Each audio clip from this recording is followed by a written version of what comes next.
Nah, kan rezeki itu kan udah Allah atur ya, Bu ya. Betul, Dari betul. mulai kita di dalam kandungan orang tua kita 4 bulan.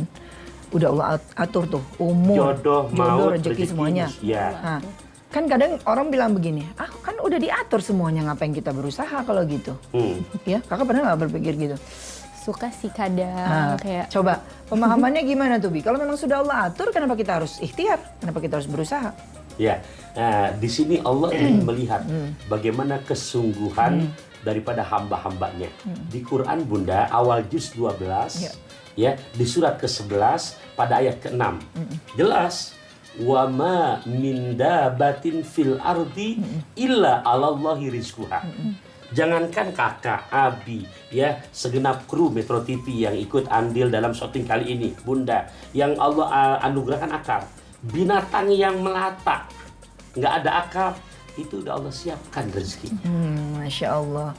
Nah, berarti walaupun sudah dipersiapkan oleh Allah, tetap harus ikhtiar dong ya. betul. Nih Bun Bi, Ya. ada pertanyaan lu nih Bi dari netizen nih Bi. Oh, Bukan Masya cuma Allah. Bunda doang yang mau nanya, Oke, ada kita netizen dengarkan juga dulu yang ya. mau tanya. Coba pertanyaannya apa?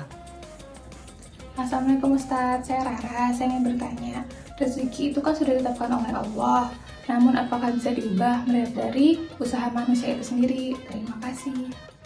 Nah itu dia Bi pertanyaannya. Ya, Kira-kira oke Kak, jawabannya gimana bagus Bi? pertanyaan itu. Pertanyaannya kita ulang, Bi. Pertanyaannya adalah, kalau rezeki itu sudah ditetapkan dan kita sudah berusaha, bisa nggak sih dirubah? Dirubahnya tuh dengan kita kan usaha nih, ikhtiar.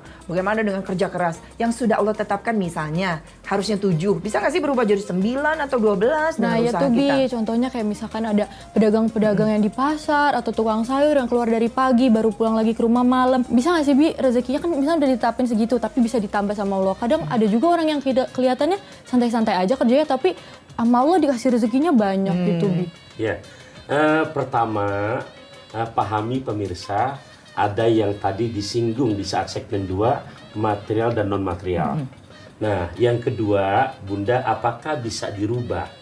Ya, jadi dalam ketentuan takdir, ada yang mubrom, ada yang mu'allak. Mubrom itu bersifat pasti sudah, ajal, ya, kemudian juga jodoh. Itu udah pasti, udah ketentuan. Nah, yang mu'allak ini yang masih bergantung, berarti bagaimana ikhtiar kita. Jadi kejawab ya tadi yang netizen, apa merubahnya? Merubahnya ya dengan kekuatan doa-doa hamba kepada Allah. Otomatis kalau dia berdoa, berarti dia ibadah.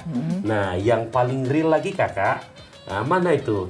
Yaitu dengan kekuatan nilai sedekah.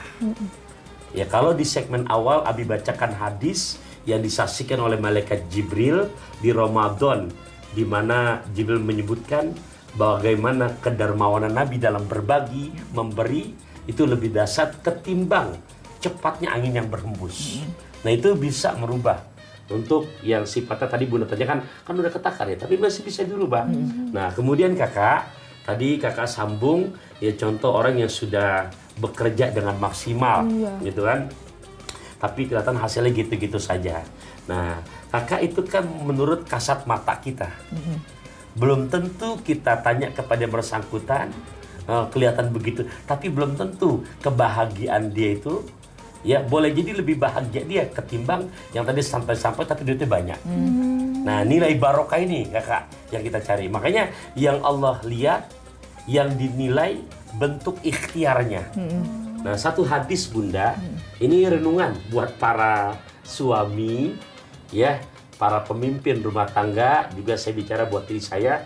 Ini hadisnya pas sekali. Disebutkan Al-Hashimi dalam Mukhtarul Ahadisin Nabawiyah wal Haikamil Muhammadiyah, sampai kata Nabi, inna minaz zunubi zunuban la yukaffiruhas salatu wala siyamu walal hajju walal umratu walakin yukaffiruha, ya, walakin yukaffiruha al-humumu fi talabil ma'isyah.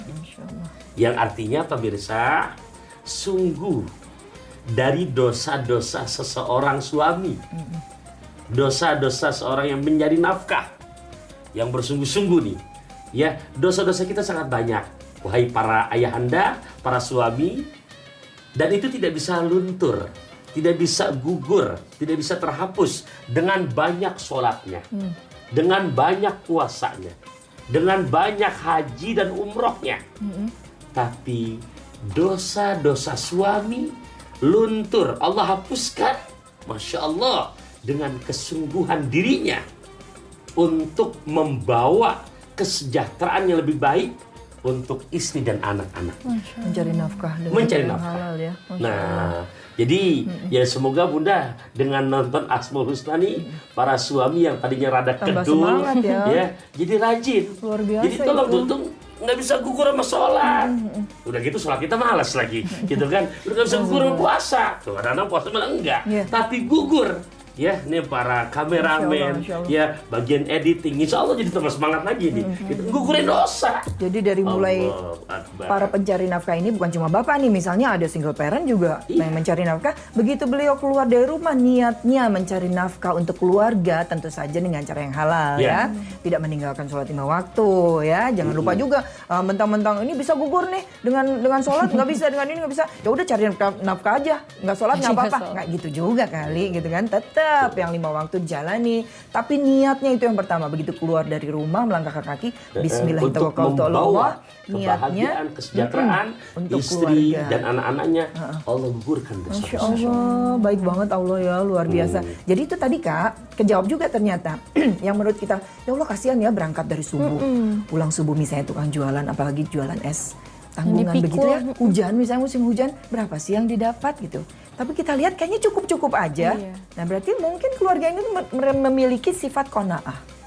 Cukup. Berkah itu bukan berarti banyaknya rezeki yang dimiliki, belum tentu berkah. Bisa jadi dia nggak bisa tidur semalaman gara-gara mikirin segala macam, kerjaannya banyak, ternyata hutangnya lebih banyak daripada kita, iya kan? Tapi kalau tukang sayur, tukang beca dan sebagainya, misalnya kita lihat ya, segitu sudah memang kebutuhannya segitu, ya. Yang dicari itu berkahnya tadi berarti. Dia pesen kayak kalau bahasa pantunnya, Gimana tuh, Bi? pergi ke Hongkong dapat traktiran, Cakep. bisa beli baju dan rompi. Cakep. Mendingan makan singkong beneran daripada makan keju dalam mimpi. Betul. Waktunya udah tinggal sedikit aja nih, nggak kerasa ya. Iya, Kesimpulan sana. deh, kesimpulan dulu Ya, kesimpulan. oke, sahabat Metro TV. Jadi pertama, rezeki Allah udah persiapan untuk makhluknya yang akan mencarinya. Masya Allah, Masya Allah. Ya, yang kedua, tapi butuh ikhtiar hamba-hambanya. Karena dengan ikhtiar ini satu menjadi penggugur dosa-dosa kita. Amin, insya Ya, nah oleh karenanya waktunya singkat banget Ibu ya. Kayak pantun aja kayak Boleh, Bi. soto kaki di atas tikar. Cakep. Rezeki itu nggak ketukar. Soto kaki di atas tikar, rezeki udah ketakar. Masya Allah, dengan nama Allah Ar-Razak ini kita dapat pelajaran hari ini ya pemirsa, juga kakak, Abi, Masya Allah. Dari kita bisa memahami dalam kehidupan kita sehari-hari, jadilah orang yang mudah memberi, mudah memberikan kasih sayang kepada siapapun, kepada makhluk Allah semuanya. Tidak melihat, oh dia mah bukan agama kita, nggak usah dikasih, nggak gitu. Semuanya kita berkasih sayang karena kita memahami dan memaknai nama Allah yang maha sempurna, Ar-Razak, Allah maha pemberi. Insya Allah ya Kak, kita terus berbagi apalagi di bulan suci Ramadan ini. Terus ayo ibu-ibu juga semuanya tanamkan kepada anak-anak untuk selalu mudah memberi, mudah berkasih sayang kepada sesama ya. Alhamdulillah kita harus berpisah dulu nih. Tetap tunggu kami di acara kesayangan kita Asmaul Husna hanya di Metro TV.